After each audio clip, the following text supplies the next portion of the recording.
तुम्ही स्वतःही निवडणूक लढली आणि तुम्हाला बऱ्यापैकी म्हणजे चांगली मतं मिळाली. हा शेतकऱ्यांचा त्या अर्थानं विजय होता? बिलकुल. मला शेतकऱ्यांनी आमच्याकडे घाटावर आणि घाटाखाली असे दोन भाग येतात. घाटावर आमचे 4 विधानसभा मतदारसंघ आहे आणि घाटाखाली म्हणजे अकोला आणि एमपीच्या बॉर्डरला लागून 2 विधानसभा येतात. घाटावरच्या शेतकऱ्यांनी मला भरभरून मतदान केलं.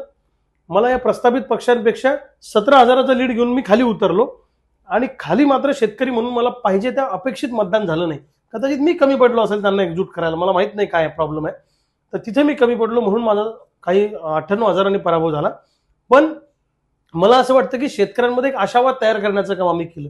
शेतकऱ्याची ताकद काय असते, इतके दिवस कुणी शेतकऱ्यावर बोलत नव्हतं. माझ्या निवडणुकीमुळं, मी शेतकऱ्याच्या प्रश्नावर निवडणूक केंद्रित ठेवल्यामुळं सगळ्यांना आता सोयाबीन कापूस बोंबलावं लागणार आहे, सगळ्यांना कांद्याच्या प्रश्नावर बोलावं लागणार आहे. जे वाणिज्य मंत्री म्हणत होते की हम खाने वाले को सोचते हैं, पिकाने वाले को नाही सोचते, आता त्यांना कांद्याच्या प्रश्नावर, सोयाबीन कापसाच्या प्रश्नावरच बोलावं लागेल. याच्यावरच निवडणुका होतील पुढच्या.